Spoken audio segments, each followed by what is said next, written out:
Hello friends, welcome back to my channel.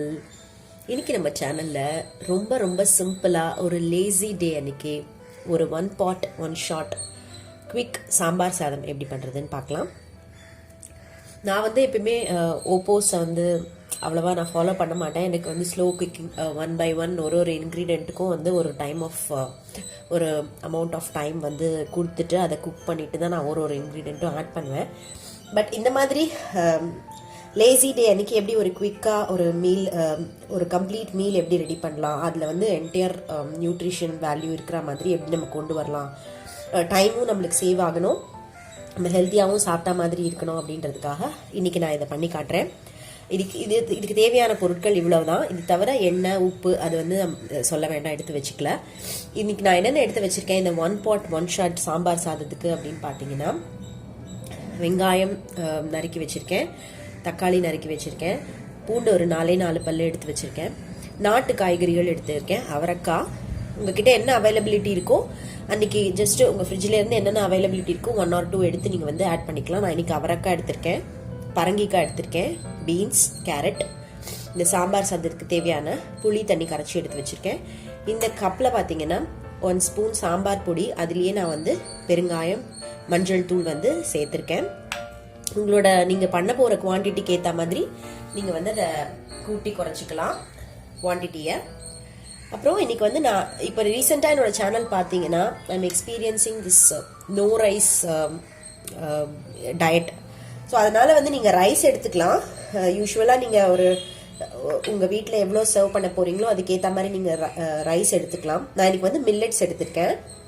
இந்த மில்லட்ஸும் பருப்பும் எடுத்து வச்சிருக்கேன். இதை நான் இதுக்கப்புறம் வாஷ் பண்ணி இதில் சாம்பார் சாதத்தில் ஆட் பண்ண போகிறேன்.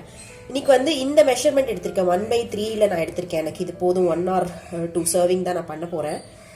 காயும் எடுத்திருக்கோம். ஸோ இந்த கப்பில் நான் மில்லட்ஸ் எடுத்திருக்கேன். இதில் பாதி நான் பருப்பு எடுத்திருக்கேன். ஸோ அதே மாதிரி நீங்கள் என்ன மெஷர்மெண்ட் வேணால் நீங்கள் யூஸ் பண்ணிக்கலாம். 1/2 ஒன்றுக்கு பாதி நீங்கள் பருப்பு ஆட் பண்ணிக்கோங்க. ஏன்னா நிறைய பருப்பு சேர்த்துக்கிட்டோம் அப்படின்னா நம்மளுக்கு protein and nutritional value add ஆகும் இன்ஸ்டெட் ஆஃப் ரைஸும் அவாய்ட் பண்ணக்கூடாது. மற்றபடி நம்மளுக்கு டேஸ்டியாகவும் இருக்கணும், நல்ல நியூட்ரிஷனலாகவும் சாப்பிடணும் அப்படின்னா ரைஸ் அளவு கம்மி பண்ணிட்டு காய்கறிகள் பருப்பு இதெல்லாம் நீங்கள் இன்க்ளூட் பண்ணிக்கலாம். உங்களோட போர்ஷனை இன்க்ரீஸ் பண்ணி சாப்பிட்டுக்கலாம். ஸோ ஜஸ்ட் இதை நம்ம எப்பயும் ஒரு குக்கரோ நீங்கள் எப்படி ஒரு பேன்லேயோ நீங்கள் எண்ணெய் விட்டு தாளிச்சிட்டு இந்த காய்கறி எல்லாம் வதக்கிட்டு புளி தண்ணி விட்டுட்டு ஜஸ்ட் 1 பாட்டில் எல்லாத்தையுமே உள்ளே போட்டுட்டு குவிக்காக ஒரு 2-3 விசில்ஸ் வச்சு எடுத்துட்டோன்னா அப்படின்னா நம்மளுக்கு ஒரு நல்ல கம்ப்ளீட் மீல் கிடச்சிரும். வாங்க இதை எப்படி டக்குன்னு போய் பண்ணிட்டு வந்துடலாம். பேன் ஹீட் பண்ணியிருக்கேன். இதில் நான் ஒரு ஸ்பூன் நெய் விட்டுக்கிறேன்.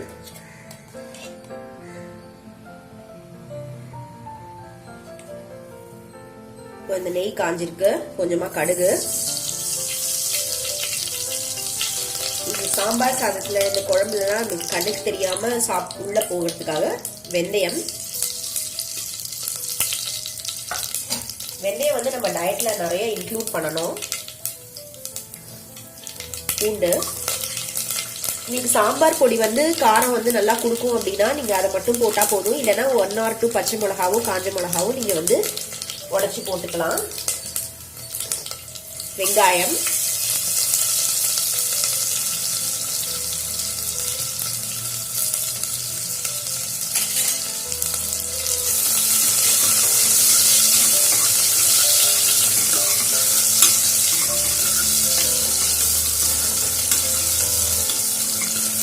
ரொம்ப தனித்தனியா எல்லாத்தையும் டைம் எடுத்து வதக்கணும்னு அவசியம் இல்லை. இதுவே நம்ம ப்ரெஷர் குக் பண்ண போகிறோம். தக்காளி போட்டுக்கிறேன்.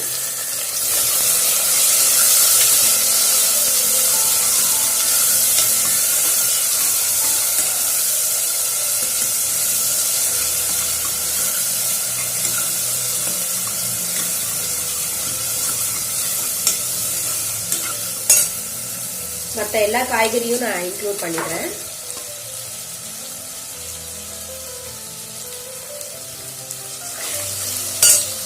இங்க கொத்தமல்லி மட்டும் நான் ரீடைன் பண்ணியிருக்கேன். இது நம்ம குக்கர்லாம் வச்சு முடிச்சு குக் ஆயிட்டு சர்வ் பண்றதுக்கு முன்னாடி கொத்தமல்லி நம்ம ஆட் பண்ணிக்கலாம்.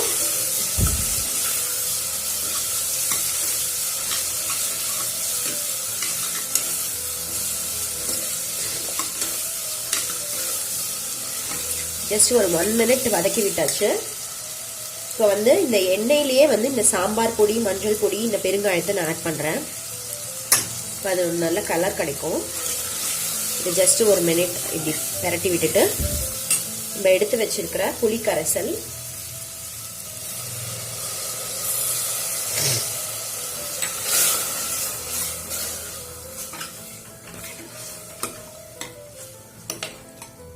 இப்போ நம்ம அளந்து வச்சிருக்கிற அந்த மில்லட்ஸ் ஆர் ரைஸ் பிளஸ் அந்த பருப்புக்கு தேவையான தண்ணியை இதில் ஆட் பண்ணலாம்.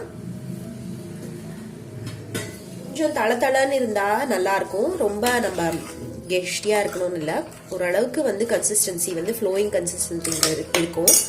ஸோ அதுக்கேற்ற மாதிரி நான் வாட்டர் அளந்து வச்சிருக்கேன்.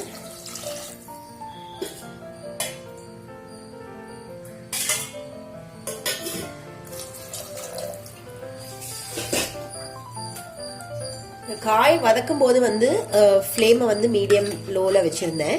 இப்போ இதை வந்து கொஞ்சம் இன்க்ரீஸ் பண்ணியிருக்கேன் ஃப்ளேமை. இந்த தண்ணி வந்து கொதிச்சு வரட்டும். அதுக்கப்புறம் நம்ம அந்த ரைஸையும் பருப்பையும் போட்டுட்டு குக்கரை மூடி வைக்கலாம். இப்போ இந்த ரெசிபிக்கு தேவையான உப்பு நான் இப்போ ஆட் பண்ணுறேன். உங்களுக்கு கரெக்டாக தெரியும் அப்படின்னா இப்போ ஆட் பண்ணிக்கோங்க. இல்லைன்னா வெந்து வந்ததுக்கப்புறம் கூட நீங்கள் டேபிள் சால்ட் வந்து மிக்ஸ் பண்ணிக்கலாம். இல்லை கூட குறைச்சல் வந்து அப்புறமா கூட நீங்கள் செக் பண்ணிக்கலாம்.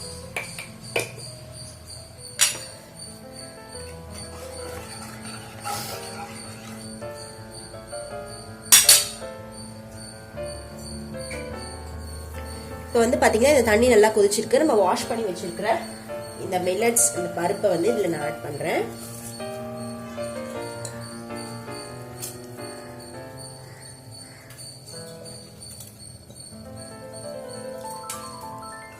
இதே ப்ரொசீஜர்ல நீங்க ரைஸ் கூட ஆட் பண்ணிக்கலாம்.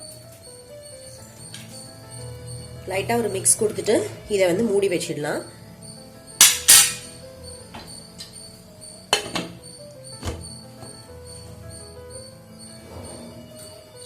விசில் போட்டுறேன். இந்த மில்லட்ஸோ இந்த ரைஸோ வந்து ஒரு ரெண்டு விசில்ல வந்து வெந்துடும். பட் நம்மளுக்கு இந்த பருப்பு வந்து நல்லா வேகணும், நல்லா குழஞ்சி வரணும், பருப்பு தனித்தனியா தெரியக்கூடாது. அதனால நான் ஒரு 3ல இருந்து 4 விசில் விட போறேன். இருக்கட்டும்.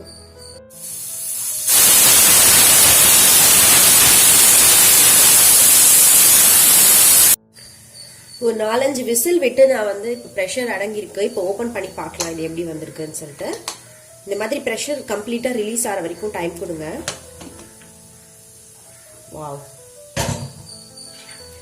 பாருங்க ரொம்ப சூப்பரா வெந்திருக்கு. ரொம்ப குழக்குழான்னு இல்லை, ரொம்ப வந்து வெரையும் இல்லாம நல்லா வந்து ஒரு சாம்பார் சாதம் ரெடி ஆயிருக்கு. இப்போ இந்த ஸ்டேஜ்ல நல்லா அடி பிடிக்கவே இல்லை, நல்லா கிளீனா வந்திருக்கு. இப்போ நம்ம எடுத்து வச்சிருக்கிற கொத்தமல்லி இதுல சேர்த்துக்கலாம். இந்த ஸ்டேஜ்ல உங்களுக்கு தேவைப்பட்டதுன்னா ஃபைனலா ஒரு டெம்பரிங் கொடுத்துக்கலாம். இன்னைக்கு என்கிட்ட கருவேப்பிலை இல்லை, இருந்ததுன்னா நீங்க வந்து திரும்பியும் வந்து கருவேப்பிலை டெம்பரிங் கொடுத்துக்கோங்க. ரொம்ப யம்மியா இருக்கு, ரொம்ப வாசனையா இருக்கு. இப்போ இதை சர்வ் பண்ணிடலாம்.